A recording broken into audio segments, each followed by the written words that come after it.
Selamat malam. Kami dari kelompok N702 ingin mempresentasikan tugas UAS kita. Di sini kita mengambil materi tentang upaya pemberantasan korupsi. Eh, Lanjut. Indeks persepsi korupsi di Indonesia pada tahun 2020 mendapat skor 37 dengan urutan 102 dari 180 negara.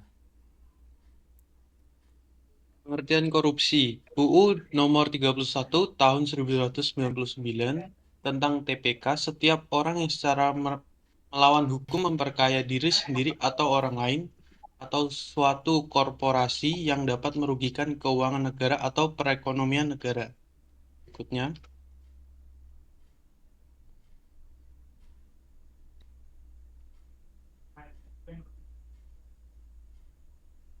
Untuk korupsi terdapat banyak. Yang pertama yaitu merugikan keuangan negara. Yang kedua suap. Yang ketiga gratifikasi.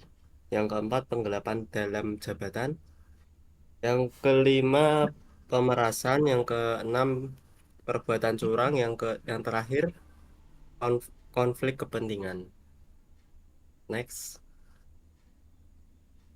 Klasifikasi korupsi yaitu satu, individual corruption dilakukan individu. Dua, petty corruption, korupsi kecil-kecilan dilakukan oleh aparat dalam kegiatan sehari-hari.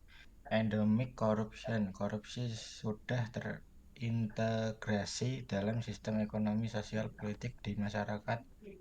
Korupsi sudah menjadi budaya. Corruption culture.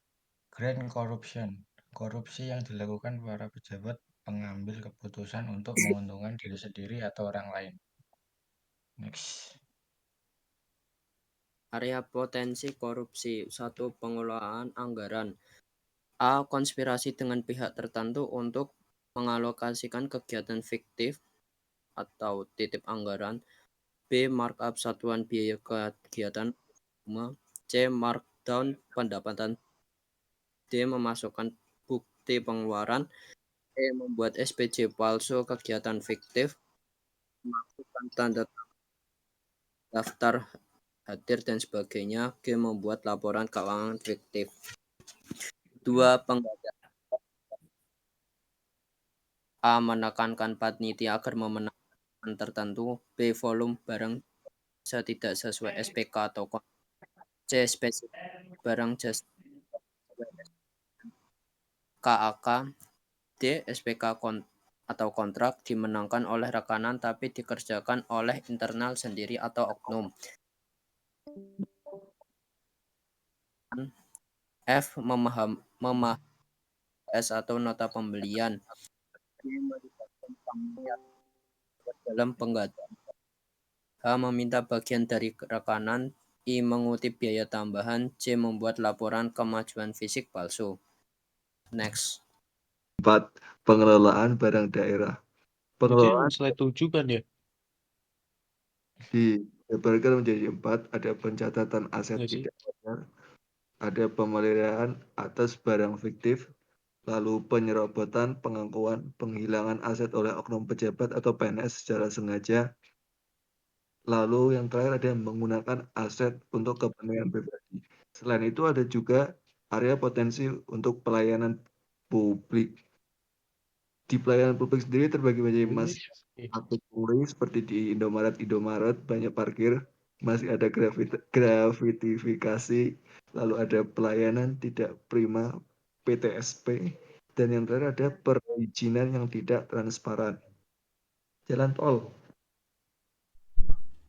Pelaku korupsi pada tahun 2004 sampai 2020 dengan total ada 1.268 profesi atau jabatan pelaku korupsi di tahun tersebut. Berikut graf yang sudah ada.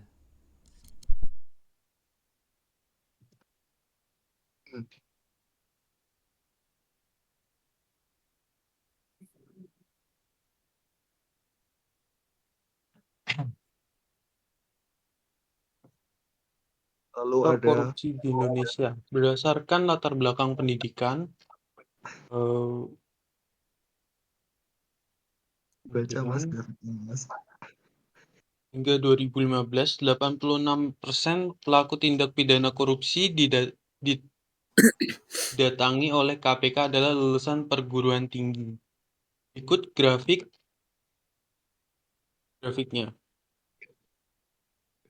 Next. Jenis tindak korupsi dari 2004 sampai dengan 2020. Yang pertama, jenis korupsi penyuapan berjumlah paling banyak yaitu 739. Yang kedua, pengadaan barang dan jasa berjumlah 236. Yang ketiga, penyalahgunaan anggaran berjumlah 50. Yang keempat, pencucian uang berjumlah 38. Yang kelima, pungutan liar berjumlah 26. Yang keenam, perizinan berjumlah 23. Yang ketujuh, merintangi proses hukum berjumlah 10. Dengan total global semua yaitu 1122. Selanjutnya, Penyebab korupsi yaitu greed, serakah, opportunity, peluang, needs, tekanan ekonomi, exposure, ingin pamer. Penyebab korupsi fraud triangle menurut Donald R. Tracy. 1. Tekanan konsep uang, opportunity, rationality. Next. Lalu ada teori Klippgard dengan rumus I sama dengan M tambah D minus A, di mana C adalah corruption dan M adalah monopoly of power dan D adalah discretion of official dan A adalah accountability. Menurut Bro Robert Klippgard, monopoli kekuatan dan tingginya kekuasaan yang dimiliki seseorang, discretion of official tanpa pertanggungjawaban, accountability dan tanpa ada pengawasan menyebabkan orang melakukan korupsi. Dampak pada korupsi diantaranya 1. Efisiensi dalam penyelenggaraan negara. 2. Kenaikan biaya administrasi. 3. Mengurangi kuantitas dan kualitas hasil pembangunan. 4. Pelayanan publik menurun. 5. Menurunkan martabat aparat birokrasi. 6. Ketidakkepercayaan masyarakat terhadap birokrasi. Dan 7. Ketimpangan dalam pendapatan atau kaya miskin. Red flag korupsi. Pegawai. Yang pertama, perubahan gaya hidup. Kedua, terlibat hutang. 3. Perubahan perilaku. 4. Tingginya perputaran pegawai. 6. Menolak pengambilan cuti. 7. Tidak ada pembagian tugas. Dan yang 8. Yang jelas. Manajemen. Enggan memberi informasi pada auditor. Kedua, keputusan didominasi individu. 3. Lingkungan pengadilan lemah. Dan keempat, mempunyai saldo rekening tidak wajar. 6. Transaksi besar di akhir tahun, fiktif, ataupun serap anggaran. Kontrak jasa konsultasi yang tidak ada hasilnya, banyak dokumen hilang ataupun fotokopian yang tidak lengkap. Berikutnya. semangat melawan korupsi. Yang pertama, korupsi musuh kita bersama. Kemudian selanjutnya, mindset yang harus dimiliki setiap individu. Lalu individu berintegritas berani menolak korupsi. Lalu pemimpin role model berintegritas. Kemudian virus influence bagi kelompok dan lembaga. Yang terakhir, semangat melawan korupsi, MJT Gerakan. Upaya pemberantasan korupsi, regulasi, penerapan hukum konsisten dan adil, pendidikan anti korupsi, integritas, aparat birokrasi, ASN berintegritas. Integritas mencegah korupsi.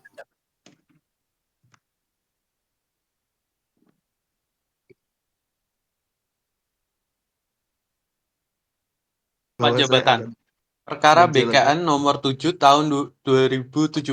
Demi Allah saya bersumpah bahwa saya dalam menjalankan tugas jabatan akan menjunjung etika jabatan, bekerja dengan sebaik-baiknya dan sepenuh tanggung jawab, bahwa saya akan menjaga integritas, tidak menyalahgunakan kewenangan serta menghindari diri dari perbuatan tercela.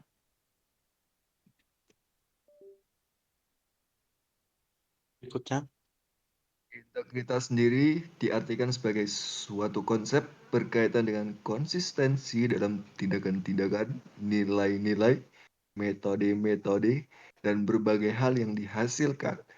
Berintegritas sering diartikan sebagai pribadi yang jujur dan memiliki karakter kuat.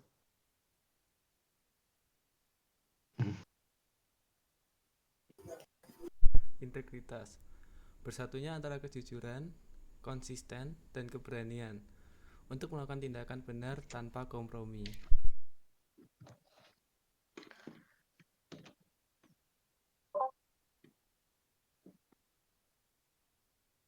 Integrity, pribadi yang berintegritas, menjalankan aktivitas dengan benar, selaras dengan keyakinan atau belief, diucapkan, say, dan dijalankan.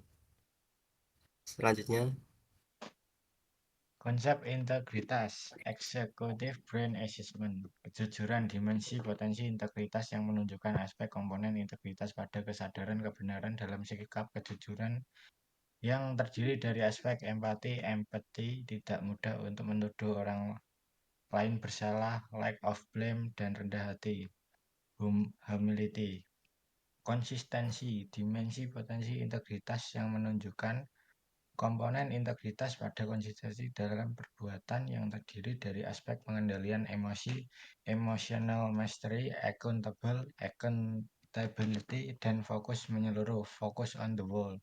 Keberanian, komponen integritas pada keberanian menegakkan kebenaran secara terbuka yang terdiri dari aspek keberanian, courage, dan percaya diri, self-confidence, berani menyampaikan sesuatu yang benar. Benar berarti sudah sesuai aturan dan nilai. Integritas. 1. Jujur, 2. Disiplin, 4. Tanggung jawab, 5. Mandiri, 6. Adil, 7. Berani, 8. Sederhana, dan 9. Kerja keras. Selanjutnya, Ada pembangunan komposisi integritas oleh KPK RI. Yang pertama ada proses internalisasi integritas sebagai upaya menghasilkan integritas pribadi yang tinggi melalui berbagai strategi dan teknik integrasi. Yang kedua ada proses pembangunan integritas sebagai upaya menjaga organisasi berintegritas tinggi yang digerakkan oleh kumpulan individu yang berintegritas tinggi. Yang ketiga ada proses penyelarasan atau sinergi pilar sebagai upaya untuk terjadinya sinergi yang dari berbagai K atau L atau O atau P pada setiap sasaran atau pilar, sehingga terbentuk integritas pilar. Dan yang terakhir ada proses penyelarasan atau sinergi pilar sebagai upaya untuk terjadinya sinergi dari berbagai KLOP pada setiap sasaran atau pilar, sehingga terbentuk integritas pilar. Kok pada bayi sih? Next.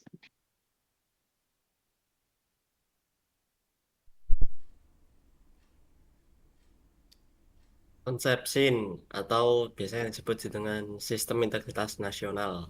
Yang pertama input, kemudian proses, lalu output, selanjutnya outcomes, yang terakhir adalah impact.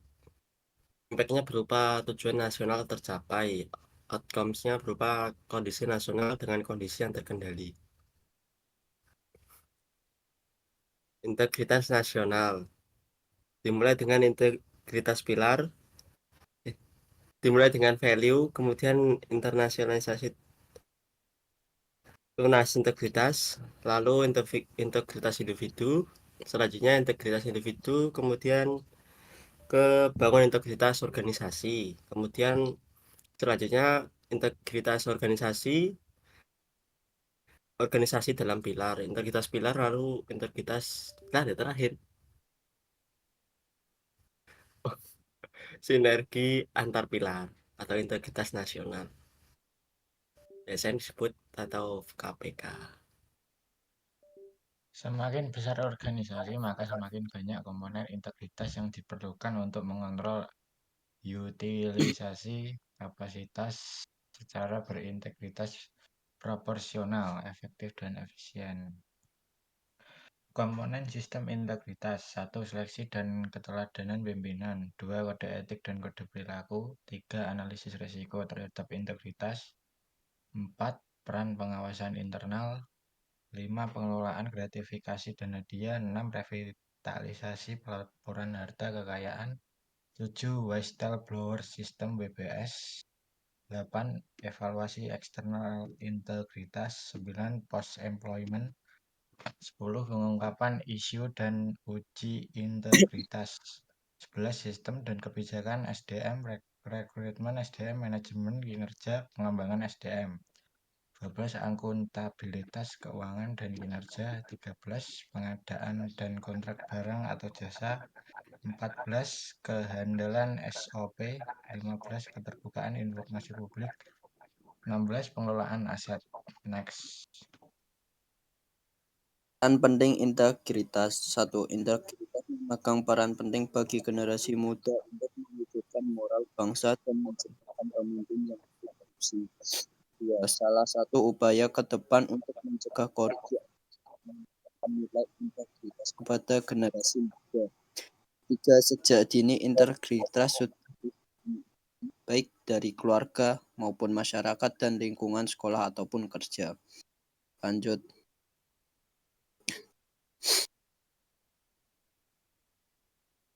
Pendidikan praktik anti korupsi menghasilkan ASN yang berintegritas. Orang-orang itu akan memiliki sifat hati-hati dalam berkata, dapat memegang perkataan atau tidak cepu, jujur dalam bekerja, taat pada aturan, siap bertanggung jawab. Intinya adalah apa? Boten korupsi, boten ngapusi. Betul. Tips for no bribery, menolak suap, no kickback. Berikut tips untuk mengatasi korupsi, yaitu 4 no. No bribery, yaitu menolak suap. No kickback, yaitu menolak menerima fee dari rekanan. No give, yaitu menolak menerima gratifikasi atau hadiah yang tidak patut atau tidak wajar. No luxurious dan no luxurious hospitality, yaitu menolak fasilitas dinas yang terlalu mewah. Next.